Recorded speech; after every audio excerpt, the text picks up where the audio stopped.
أعوذ بالله من الشيطان الرجيم إنهم فتية آمنوا بربهم وزدناهم هدى وربطنا على قلوبهم إذ فقالوا ربنا رب السماوات والأرض لن ندعو من دونه إلها لقد قلنا إذا شططا. Suratul Kahfi. Mereka itu ialah pemuda-pemuda yang beriman kepada Tuhan mereka. Dan kami tambahkan kepada mereka petunjuk apabila mereka semua bangun, menyatakan dengan tegas,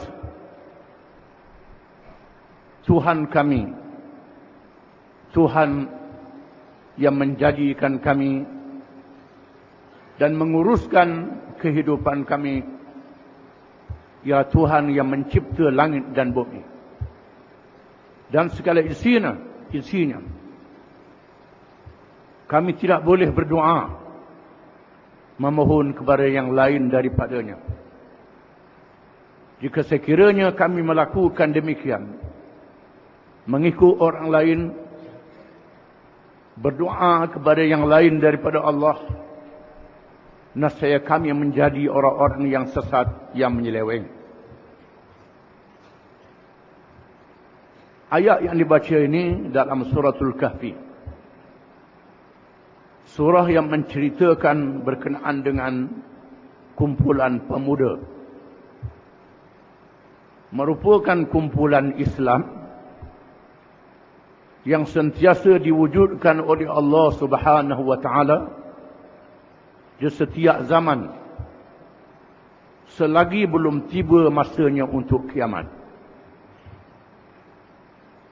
Allah Subhanahu wa taala melantik rasul-rasul, bermula dengan Nabi Adam alaihi salam dan ditutup dengan Nabi Muhammad sallallahu alaihi wasallam. Tiap-tiap orang rasul ada pengikut dan sahabat-sahabatnya. Sebahagian besar adalah kalangan muda. Di zaman tidak ada nabi dan rasul, akan ada kumpulan Islam. Bermakna cahaya agama Allah tidak boleh dipadamkan di dalam dunia ini. Termasuk di zaman Nabi Muhammad sallallahu alaihi wasallam, walaupun Nabi Muhammad SAW sudah mati, meninggal dunia, akan ada kumpulan yang menyambung perjuangan Islam sebagaimana yang diturunkan oleh Allah kepada Nabi Muhammad sallallahu alaihi wasallam. Apabila Allah Subhanahu wa taala menetapkan ajal dunia, berlakunya kiamat yang menghancurkan seluruh langit dan bumi, dimatikan segala isinya yang hidup. Di masa itu tidak ada orang yang beriman walau seorang pun. Oleh kerana itu jangan kita minta doa panjang umur, hidup sampai masa itu. Masa itu tidak ada orang Islam lagi. Selagi belum dunia kiamat, akan ada kumpulan Islam ini. Ayat dalam Suratul Kahfi mengesahkan di zaman pemerintahan raja yang sangat zalim, yang kufur, tidak beriman kepada Allah, melakukan kejahatan. Dalam keadaan begitu pun Allah mengadakan satu kumpulan pemuda yang beriman kepada Allah. Jumlahnya 7 orang saja. Mereka tidak boleh nak bercakap. Mereka berkumpul 7 orang. 7 sahabat ini bersembunyi di dalam gua mempertahankan iman mereka. ditidurkan oleh Allah Ta'ala 300 tahun lebih. Diketahui oleh orang yang kemudian dan diketahui kisahnya. Bagi menunjukkan kekuasaan Allah Subhanahu wa Ta'ala. Yang boleh memati, boleh menghidup, boleh menidurkan manusia mengikut kehendaknya. Dan menunjukkan perlu adanya kumpulan Islam. Walaupun jumlahnya 7 orang. Bagi umat Islam, umat Muhammad sallallahu alaihi wasallam, yang dimatikan Nabi Muhammad sallallahu alaihi wasallam, Allah Ta'ala menegaskan bahawa cahaya agama Islam tidak padam dengan matinya Nabi Muhammad sallallahu alaihi wasallam.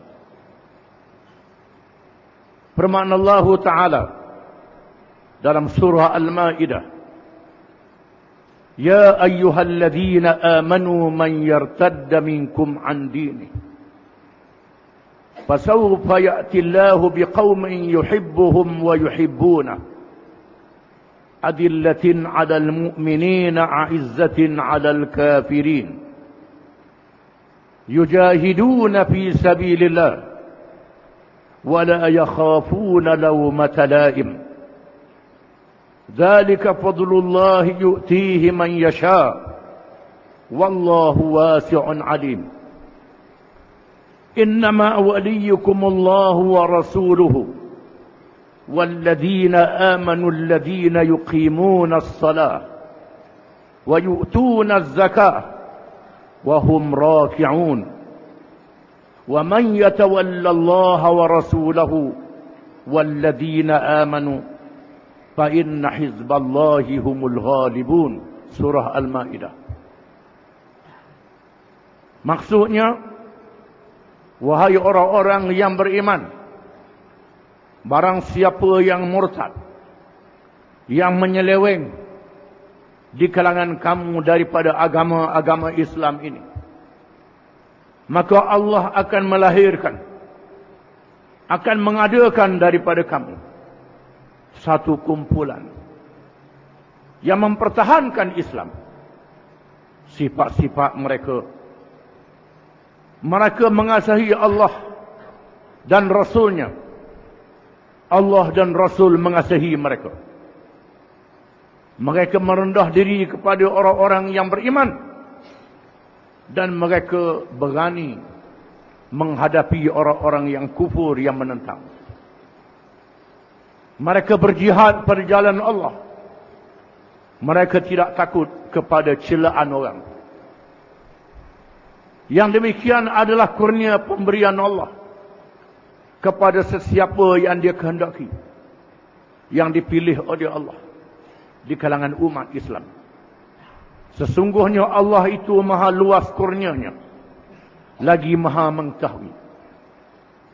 Sesungguhnya yang menjadi wali kamu, pemimpin yang memberi petunjuk kepada kamu, kepada kumpulan Islam itu, ialah Allah dan Rasulnya dan orang-orang yang beriman yang dipilih oleh Allah, yang mendirikan sembahyang, yang tidak meninggalkan sembahyang,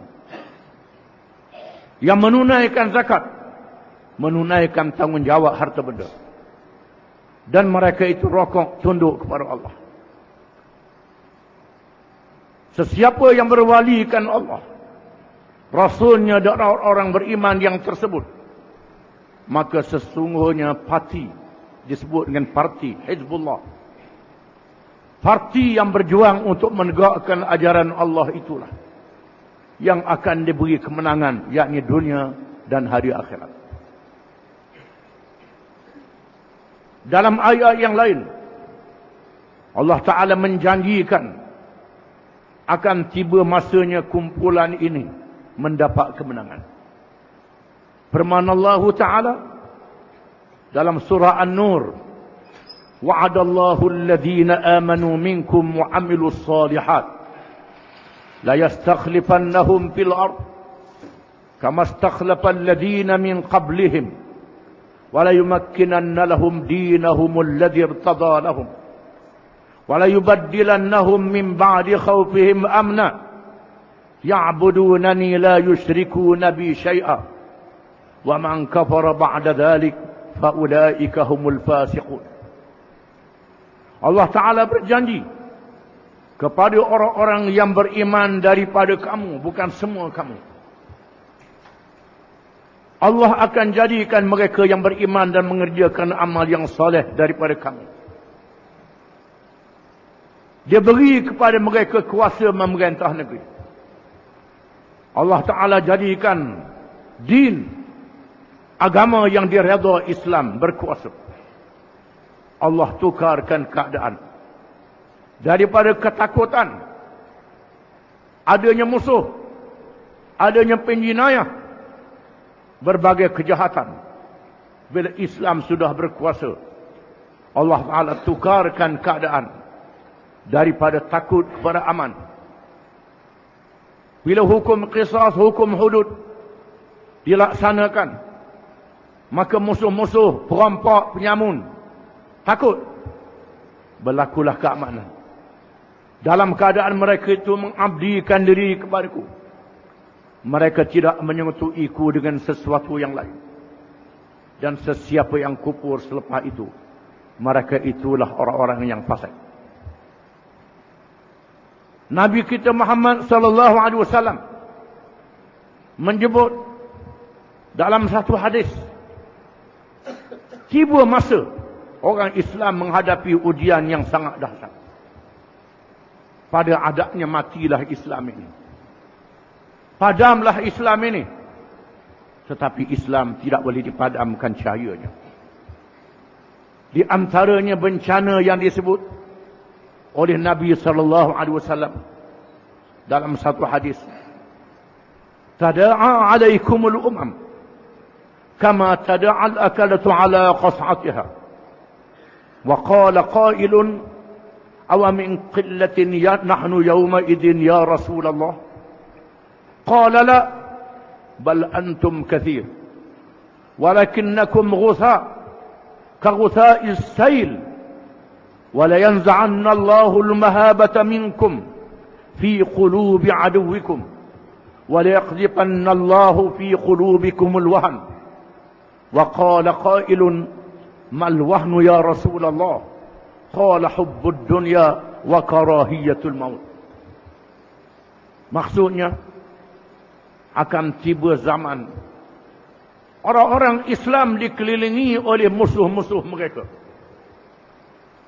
Musuh-musuh orang yang bukan Islam mengelilingi orang Islam, sebagaimana orang mengelilingi hidangan makanan yang lazat. Mereka menjamah, mereka mencubit, mereka gigit dan mamah makanan itu. Akan berlaku masa orang Islam dikepung oleh musuhnya, macam orang mengelilingi makanan yang lazat. Dicubit, dimakan, dimamah, hancur lumat. Lalu seorang sahabat bertanya, wahai Rasulullah, adakah jumlah orang Islam di masa itu sedikit? Jawab Rasulullah sallallahu alaihi wasallam, tidak. Jumlah mereka ramai, tetapi macam buih yang dihanyut oleh air banjir. Orang Islam jadi ringan, jadi lemah, jadi hina. Macam buih duduk di atas air, ditiup oleh angin, dihanyut oleh air. Allah Ta'ala cabut perasaan gerun yang ada dalam hati musuh-musuh kamu terhadap diri kamu. Orang tidak gurun kepada orang Islam. Dan Allah Ta'ala masukkan ke dalam hati-hati kamu penyakit al-wahan. Lalu sahabat bertanya, apa dia al-wahan? Wahai Rasulullah, jawab Rasulullah SAW, al-wahanu itu ialah hubbud dunya wa karahiyatul maut. Selalu kasih pada dunia dan takutkan mati. Kasih pada dunia. Selalu kasih pada dunia. Lupa daratan. Tak ke halal dan haram.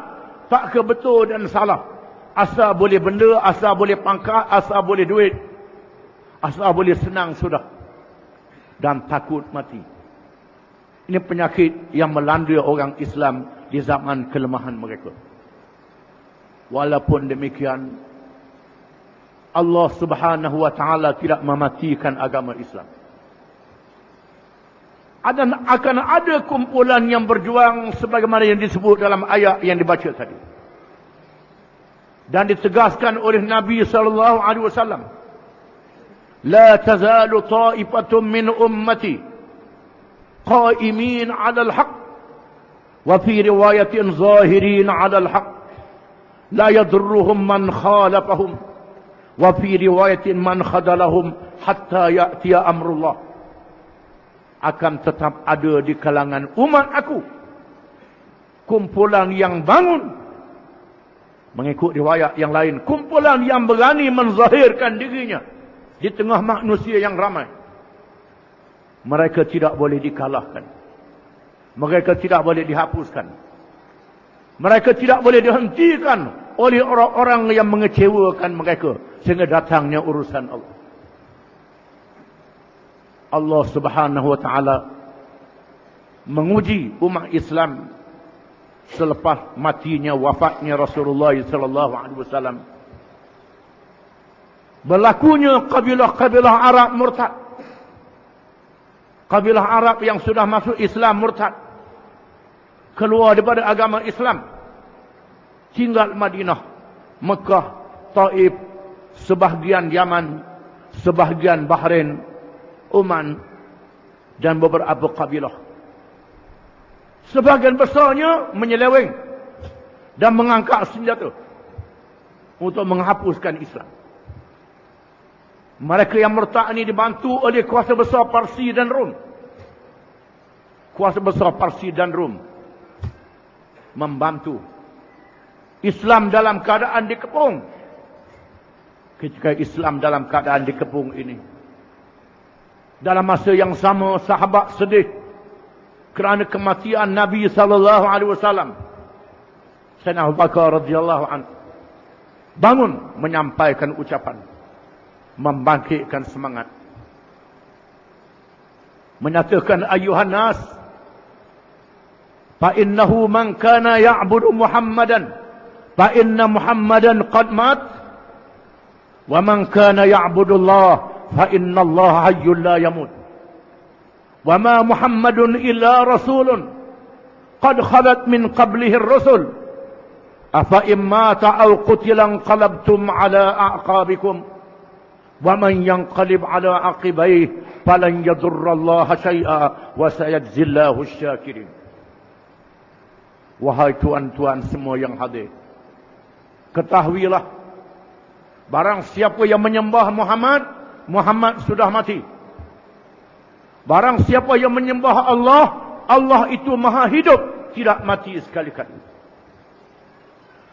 Tiadalah Muhammad malaikat dia seorang Rasul yang telah dilantik oleh Allah. Telah berlalu sebelumnya Rasul-Rasul yang lain, yang sudah mati, yang sudah meninggal dunia. Ada Rasul yang mati tua, Nabi Nuh, Nabi Ibrahim. Ada Rasul yang mati sakit. Ada Rasul yang mati dibunuh oleh musuh-musuhnya. Adakah sekiranya Muhammad sudah mati, maka tumit-tumit kamu berpusing, kamu lari daripada Islam? Barang siapa yang tumitnya berpusing, lari daripada Islam, dia tidak boleh memberi mudarat apa-apa terhadap Allah. Kerana Allah itu maha berkuasa. Dan Allah memberi balasan kepada orang-orang yang bersyukur.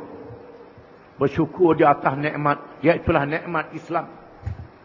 Dengan mempertahankan Islam ini, maka Abu Bakar yang dilantik menjadi khalifah, memimpin para sahabat yang masih ada, berjuang, ramai yang mati.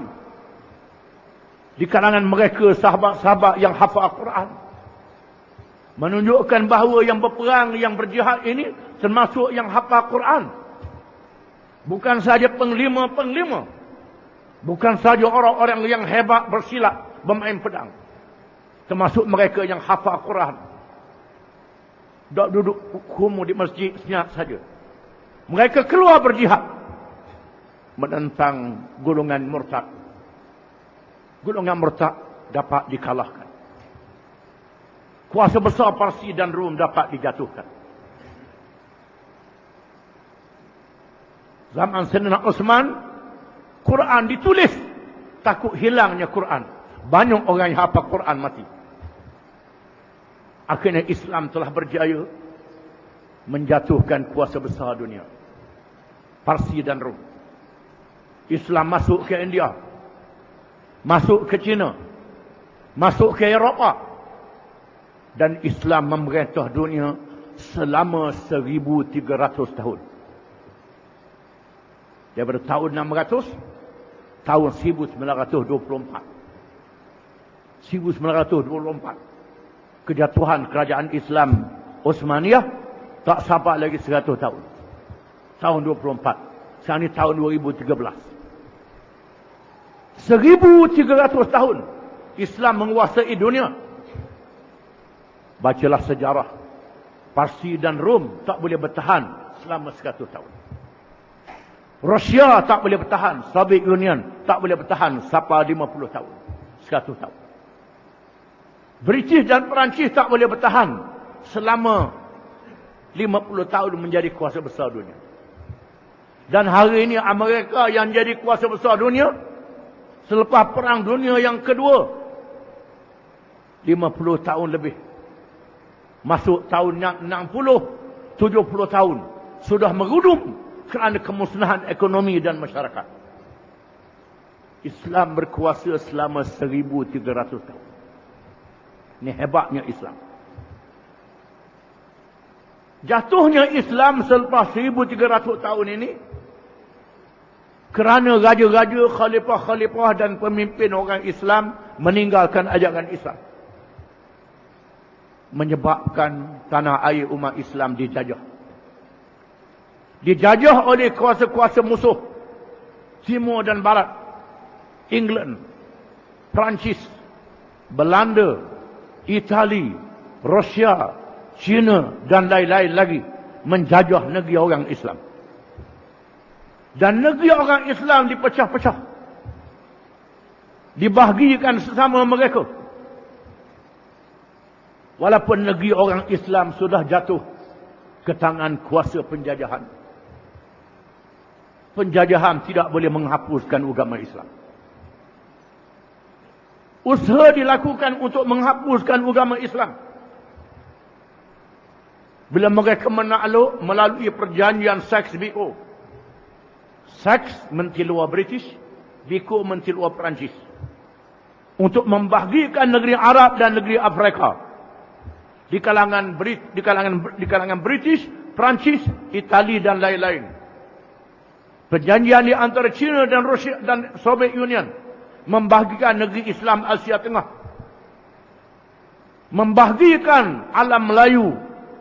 Malaysia kepada British, Indonesia kepada Belanda, Selatan Siam kepada Buddha, Filipina kepada Spanyol, kemudiannya Amerika. Mereka pecahkan negeri Islam ini untuk menundukkan orang Islam.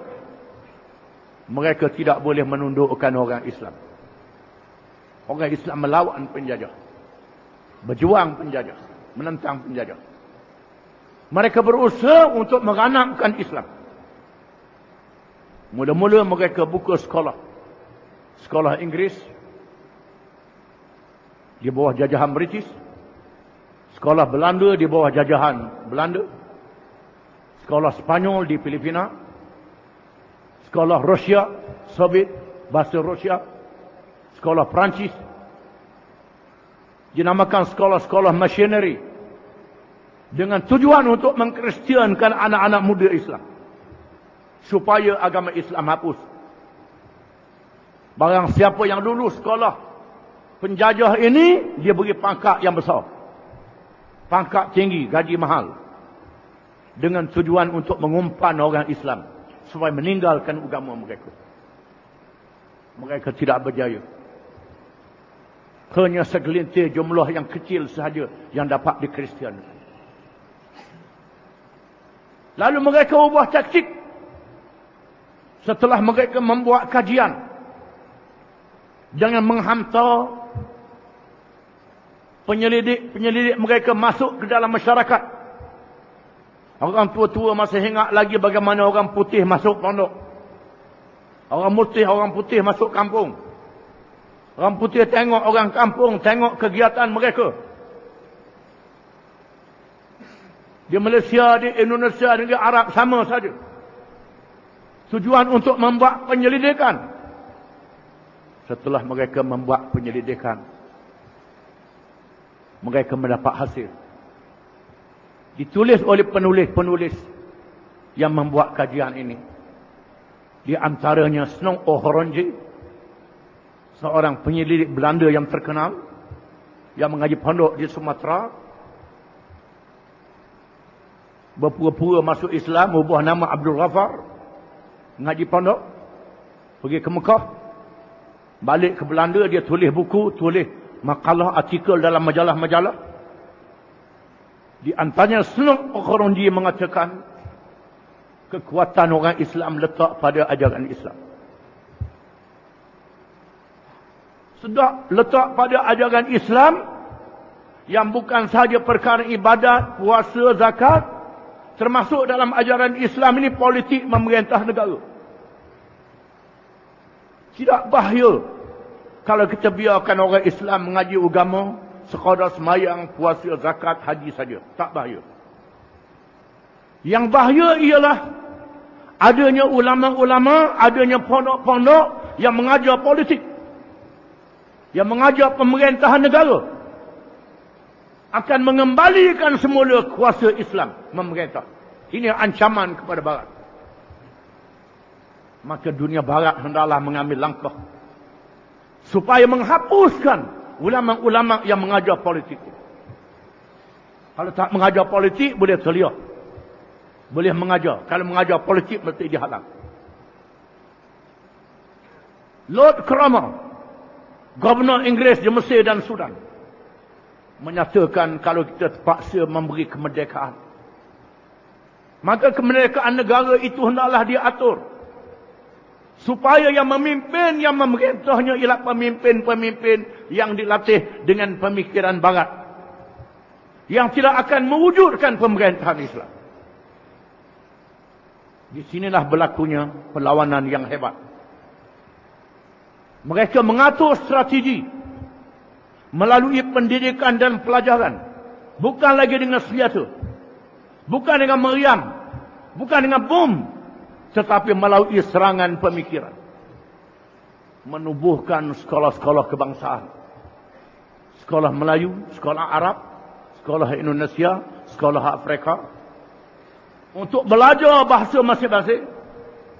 Dan mendidik ilmu-ilmu kebudayaan, sejarah bangsa masing-masing, supaya mereka lupa kepada Islam dan sejarah Islam. Ini taktik yang dilakukan oleh mereka. Dan inilah hasil yang kita dapat pada hari ini. Walaupun negeri-negeri Islam telah mencapai kemerdekaan, tetapi negeri-negeri orang Islam diperintah oleh mereka yang berfikiran Barat, yang bukan penjajah. Walaupun penjajah sudah balik, tetapi ajaran mereka, pemikiran mereka masih menjajah negeri-negeri orang Islam. Inilah perjuangan yang kita hadapi pada hari ini untuk mempertahankan Islam.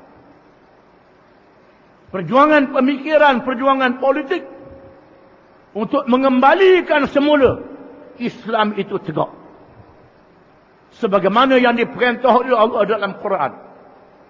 Huwallazi arsala rasulahu bil huda wa dinil haq liyuzhirahu 'ala ad-din kullih walau karihal musyrikun. Ya ayyuhalladzina amanu hal adullukum 'ala tijaratin tunjikum min 'adzabin alim. تؤمنون بالله ورسوله وتجاهدون في سبيل الله بأموالكم وأنفسكم ذلكم خير لكم إن كنتم تعلمون يغفر لكم ذنوبكم Wa yudkhilkum jannatin tajri min tahtiha al-anhar wa masakin thayyibatan fi jannati 'adn dzalikal fawzul 'azim wa ukhra tuhibbunaha nasrun min Allah wa fathun qarib wa basyiril mu'minin.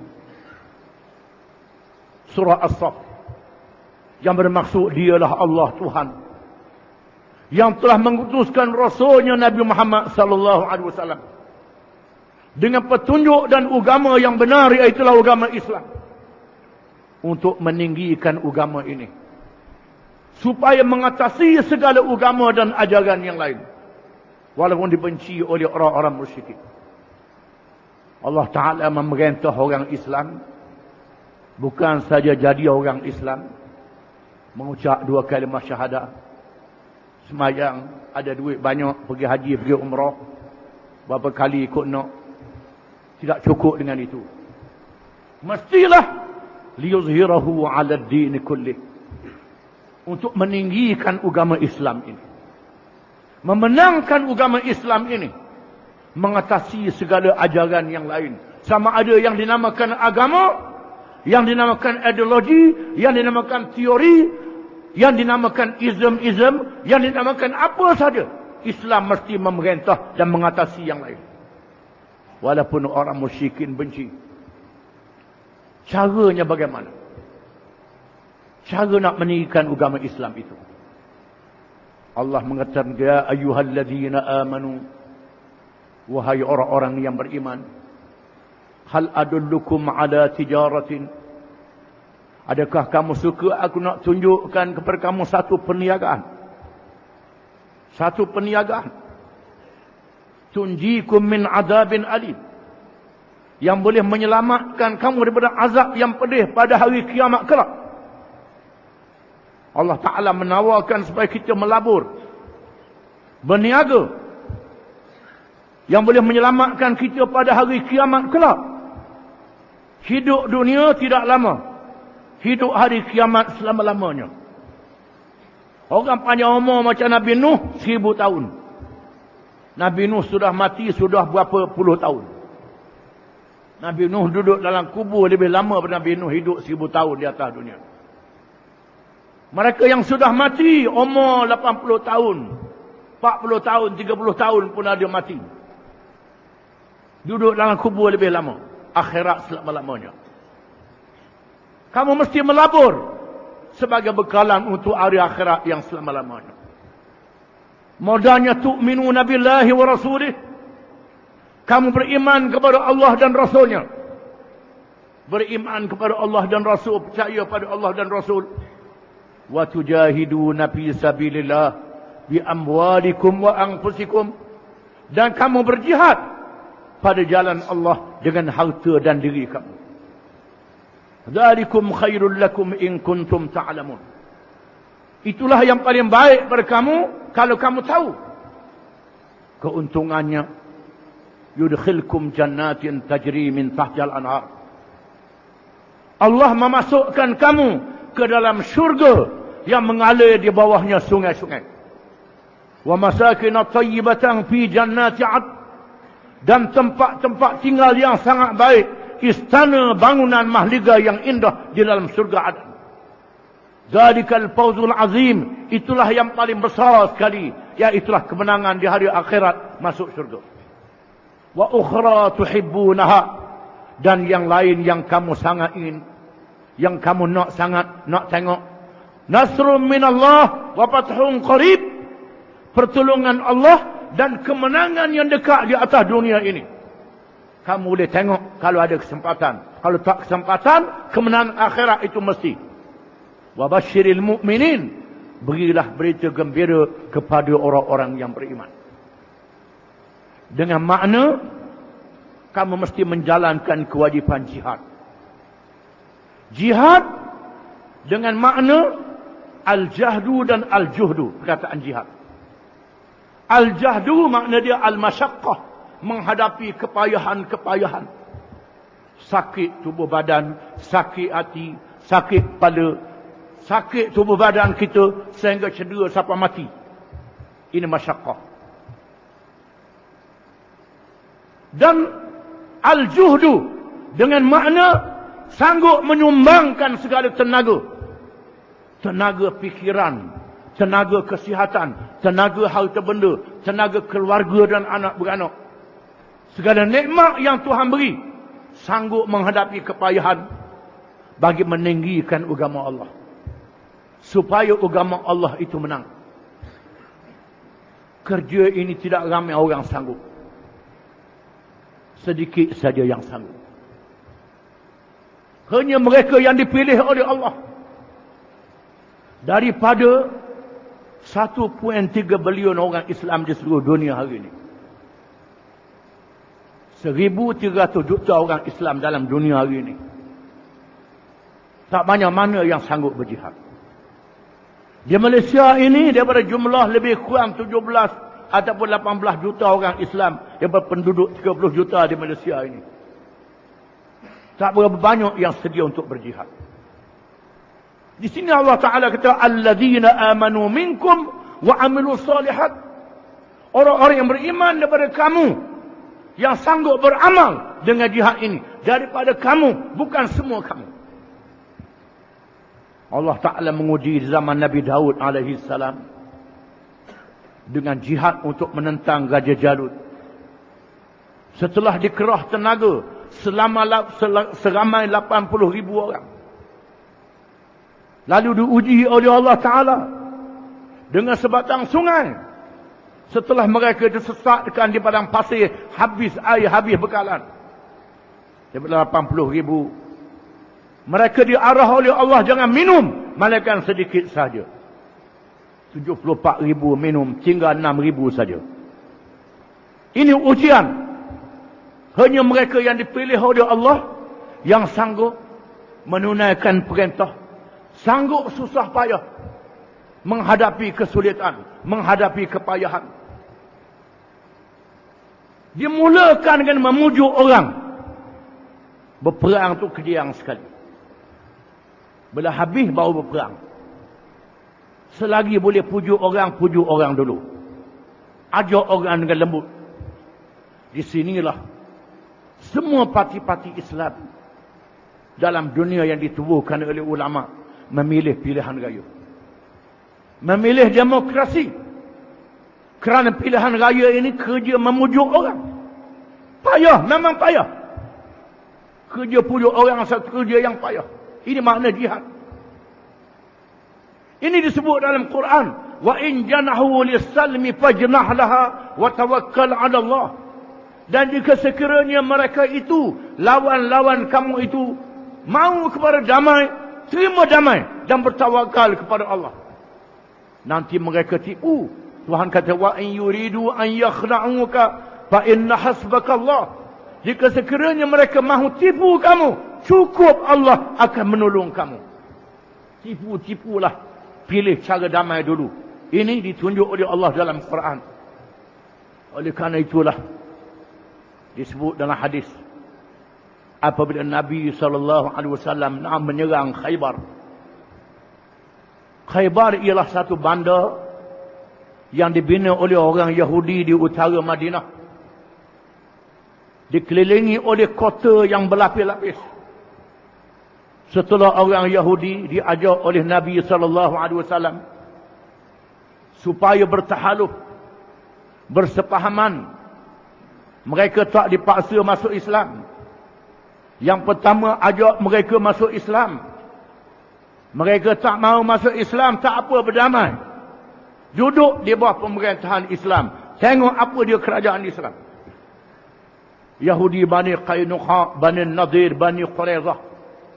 Orang-orang Yahudi yang ramai berhimpun di Madinah kerana menunggu kedatangan Nabi akhir zaman yang mereka baca dalam kitab Taurat, dalam kitab Injil. Yang diberitahu oleh ulama-ulama mereka, Nabi akhir zaman ini Nabi untuk seluruh manusia sehingga hari kiamat. Mereka tunggulah. Mereka bertemu dengan Madinah. Di situ ada tanda Nabi akhir zaman akan berhijrah di situ. Apabila Nabi SAW mari ke Madinah berhijrah, mendirikan negara, kebanyakan orang-orang Yahudi menolak kerana marah Tuhan lantik Nabi akhir zaman di kalangan bangsa Arab bukan kalangan bangsa Yahudi. Karena semangat kebangsaan tinggi sangat, kuat sangat. Tolak Nabi kerana bukan orang Yahudi. Mereka dilaknat oleh Allah Ta'ala. Mereka awalnya mereka berdamai. Penghujungnya bila mereka tengok Islam berkembang, sebahagian pemimpin Yahudi masuk Islam, ramai yang tak masuk Islam. Mereka berpakat untuk melakukan peperangan Ahzab, menggabungkan orang-orang musyrikin untuk menjatuhkan kerajaan Islam. Lalu Nabi menyerang Bani Nazir, Bani Qainuqa, Bani Quraizah. Pemimpin mereka ada yang dibunuh, yang ditawan. Sebahagian besar mereka berundur ke Khaybar. Mereka berkota di situ. Lalu Nabi SAW memimpin bala tentera para sahabat untuk menyerang Khaybar. Di waktu malam, ketika berada di markah besar, ada markah besar juga, khemah, Nabi SAW bersabda, la'u'tiyanna ar-rayata ghadan rajulan yuhibbullaha wa rasulah wa yuhibbuhu Allah wa rasuluh. Esok pagi aku nak serah bendera. Bermakna ada bendera.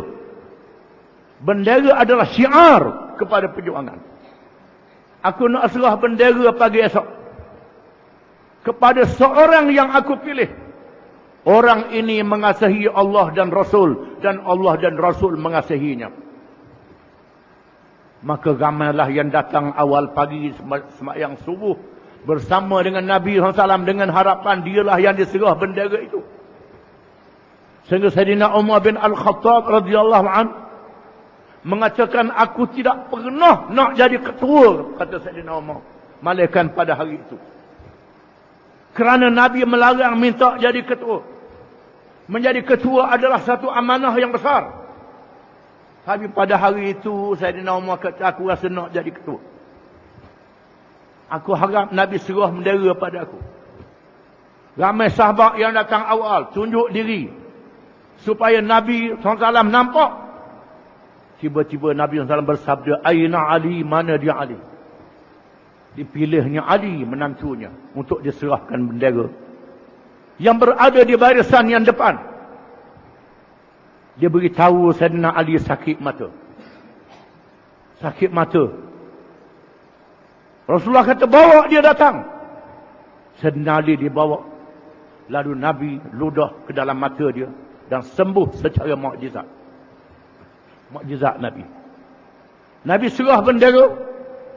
Sebaik saya pegang bendera, Sayyidina Ali berdiri dengan tegak dan berkata, uqatiluhum liyakunu mithlana. Nak suruh saya serang mereka supaya mereka jadi macam kita. Jawab Nabi SAW, ala rislik, idza kunta bisahatihim ud'uhum ila syahadati an la ilaha illallah wa anni rasulullah wa ma yajibu alaihim min al-huquq la an yahdiyallahu bika rajulan wahida khairul laka min humurin na'am. Maknanya jangan gopoh, jangan gaduh sangat, dengar dulu, kata Nabi. Dengar dulu apa aku kata ni, kata Nabi. Bila kamu sampai di medan mereka, jangan serang lagi. Ajak mereka kepada Islam. Mengucap dua kalimah syahadah. Asyhadu an la ilaha illallah wa asyhadu anna Muhammadar Rasulullah. Ajar kepada mereka hak-hak yang wajib mereka tunaikan. Bila mereka sudah masuk Islam, demi sesungguhnya kejayaanmu memujuk seseorang sehingga menerima Islam, lebih besar harganya daripada kenderaan yang paling mahal harganya. Kalau kamu berjaya pujuk orang bukan Islam masuk Islam, orang Islam yang lupa ingat ke Islam, orang tak tahu Islam jadi tahu, orang tak sedar mustahaknya Islam ni, dia sedar. Seorang saja kamu pujuk, pahalanya sangat besar. Dengan makna pahala kita pujuk dia sama ada berjaya ataupun tidak. Tetap dapat pahala. Setelah berjaya kita dapat pahala. Dia balik, dia pujuk anak isteri dia, kita dapat pahala juga. Dia pujuk orang lain, kita dapat pahala lagi. Kita sudah mati, dia hidup lagi dengan Islam, kita dapat pahala dalam kubur. Dia melahirkan zuriat keturunan dia, kita dapat pahala nak kata berapa ribu, berapa juta di masa yang akan datang. Ini kelebihan kejayaan memujuk orang. Oleh kerana itulah, maka kita memilih demokrasi. Memujuk orang supaya balik semula kepada Islam. Dengan kerja jihad yang tidak mudah, tetapi fadilatnya sangat besar. Bukan mesti berperang. Kejayaan membujuk orang lebih besar daripada berperang lagi. Berperang bila terpaksa. Mereka tidak mahu damai, tak mahu dengar lagi. Tutup segala lubang dan ruang. Selagi ada lubang dan ruang, kita ajak mereka kepada Islam. Dalam satu hadis yang lain, Nabi hantar menantu Sayyidina Ali ke Yaman. Yaman penduduknya lembut daripada negeri Arab yang lain. Nabi kata kepada Sayyidina Ali, bila kamu berjumpa dengan kabilah di Yaman ini, yang pertama ajak mereka masuk Islam. Kalau mereka tak mau masuk Islam, jangan serang lagi. Ajak mereka kepada Islam. Sehingga mereka menyerang kamu. Setelah mereka menyerang kamu, ajak mereka masuk Islam lagi. Sehingga mereka membunuh kamu. Setelah mereka membunuh kamu, bawa mayat orang dibunuh itu, letakkan di hadapan. Tanya mereka, inikah tujuan kita? Inikah tujuan kita? Mudah-mudahan hati mereka lembut. Kalau mereka serang lagi, barulah lawan mereka. Bismillah, dengan pertolongan Allah. Menunjukkan bahawa kejayaan memujuk orang sangat besar pahalanya. Dan kewajipan jihad sangat besar pahalanya. Sumbangan yang kita beri kerana nak memenangkan Islam. Tenaga yang kita beri nak memenangkan Islam. Apa sahaja kerja yang buat nak memenangkan Islam, pahala sangat besar.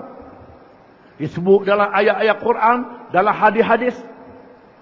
Ayat Quran mengatakan, Faddalallahu al-mujahidin 'ala al-qa'idin darajah. Kelebihan orang yang berjihad mengatasi orang yang duduk saja dengan beberapa derajat. Dengan derajat. Ulama mengatakan jarak antara langit dan bumi. Dalam ayat yang lain, Mathalul ladhina yunfiquna amwalahum fi sabilillah kamathali habbatin ambatat sab'a sanabila fi kulli sumbulatin mi'atu habbah wallahu yudha'ifu liman yasha wallahu wasi'un alim. Bandingan orang yang membelanjakan harta benda pada jalan Allah kerana nak memenangkan agama Allah, macam orang tanam satu biji benih, tumbuh daripadanya 7 tangkai. Tiap-tiap satu tangkai ada 7 butir. Ada 100 butir. 100 butir. Makna digandakan dengan 700 kali ganda. Sumbangan sedekah 100. Sumbangan jihad 700. Kelebihannya berbeza.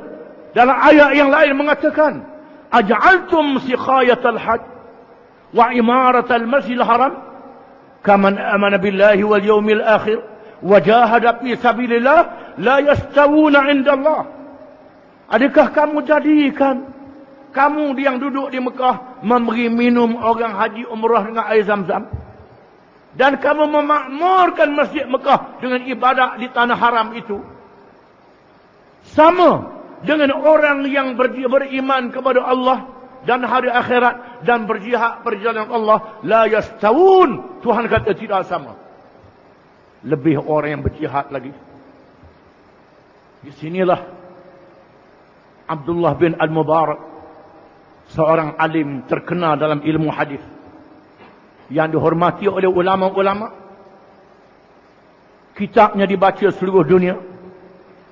menulis surat kepada seorang kawannya Al-Fudhil bin Iyad, seorang alim fiqh tasawuf yang terkenal, yang mengajar di Mekah.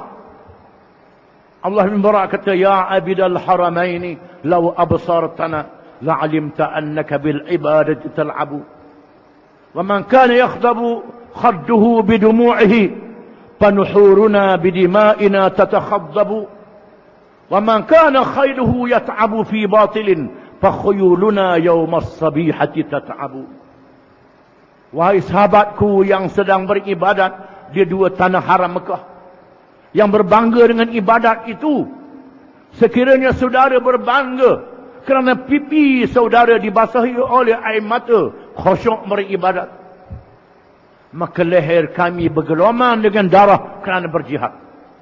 Sekiranya kuda kenderaan saudara sejak pagi penat kerana mengerjakan kebatilan, maka kenderaan kami penat di medan perjuangan. Lalu Fudhil bin Iyad menangis kerana dia tak mampu nak berjihad macam Abdullah bin Mubarak. Lalu dia tanya pemuda yang bawa surat lembar itu, mu minat dah ilmu hadis? Budak tu kata, saya minat, aku nak bagi hadis, nak bagi ilmu tentang jihad. Ambil kertas tulis, aku terima hadis daripada guru aku. Guru aku dan guru dia daripada sahabat Nabi, daripada Nabi SAW. Nabi bersabda, kamu tidak boleh mencapai kelebihan orang yang keluar berjihad kerana menegakkan agama Allah, kecuali kalau kamu boleh berjaga malam selama-lama beribadat, kamu berpuasa selama-lama tidak berbuka. Nabi bersabda lagi, barang siapa yang mati bertugas kerana menjalankan kerja jihad, Tuhan jadikan amalan pahalanya berjalan sehingga hari kiamat. Berbeza dengan orang lain, semayang, puasa, bila mati tak boleh semayang, tak boleh puasa lagi. Tapi orang berjihad, mati dalam tugas dia, Tuhan suruh malaikat tulis sehingga hari kiamat pahalanya. Kerana kerjanya membawa kebajikan kepada orang lain. Diibaratkan macam lilin yang sanggup membakar diri dia kerana menerangi orang lain. Lilin bakar diri sampai cair, orang lain tupang cahaya dia. Ini pengorbanan orang berjihad nak menegakkan agama Allah. Disebut hadis-hadis yang banyak. La yatami'u ghubarun fi sabilillah ma'a nari jahannam hatta yarji'al labanu ila dar'ih. Tidak berhimpun debu yang mengenai pakaian, mengenai tubuh orang yang berjihad nak memenangkan Islam. Ada seluk, ada debu kena pada tubuh dia, kasut dia, selipar dia, pakaian dia. Debu ni menjadi saksi pada hari kiamat kelak. Tidak boleh menghimpun orang itu dengan api neraka pada hari kiamat. Sebagaimana susu yang sudah diperah tidak boleh dimasukkan semula ke dalam lapuknya, kata Nabi. Ini kelebihannya. Dalam hadis yang lain, ainani la tamussuhuman nar, ainun batat fi sabilillah wa ainun bakat min khasyatillah. Dua mata yang tak disentuh oleh api neraka. Yang pertama, mata yang berjaga malam. Berjaga malam kerana nak memenangkan Islam. Apa sahaja lapangan kerja dia nak memenangkan Islam. Dia berucap, dia nasihat, dia jaga markas, jaga bendera, menyediakan bekalan. Apa saja kerja yang dibuat. Tengok komputer kerana nak tahu sekarang ni peperangan cyber menggunakan komputer. Nak lawan, berjaga malam. Mata yang berjaga, Tuhan kata, mata tak disentuh oleh api neraka. Dan mata yang menangis kerana takut pada Allah tak disentuh oleh api neraka. Ini kelebihan jihad fi sabilillah. Tetapi nak melibatkan diri dengan jihad ini payah, tidak mudah.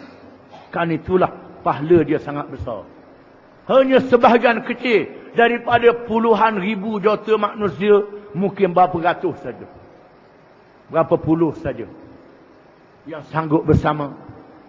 Tuhan sebut dalam Quran kisah Nabi SAW, ya ayyuhalladzina amanu kunu ansarallah kama qala Isa ibn Maryam lil hawariyin, man ansari ila Allah, qala al hawariyun nahnu ansarullah, fa amanat ta'ifatun min bani Israil wa kafarat ta'ifah fa ayyadna alladhina amanu ala aduwwihim fa asbahu zahirin. Wahai orang-orang yang beriman, jadilah kamu sebagaimana Nabi Isa berkata kepada hawariyin, sahabat-sahabatnya, ketika Nabi Isa dikepung oleh tentera Herodos, raja Yahudi di Palestin, nak bunuh Nabi Isa. Nabi Isa bertanya kepada sahabat-sahabatnya, siapakah kalangan kamu yang sanggup menjadi penolong-penolong aku dalam perjuangan untuk menegakkan agama Allah? Lalu tampil hawariyun, berkata, kamilah yang sanggup bersedia untuk menjadi penolong-penolong bagi menegakkan agama Allah. Ada ulama mengatakan jumlah mereka hanya 12 orang saja. Dengan 12 orang nak buat apa? Tetapi Tuhan jadikan 12 orang ni contoh sehingga hari kiamat. Akhirnya mereka menyebarkan ajaran.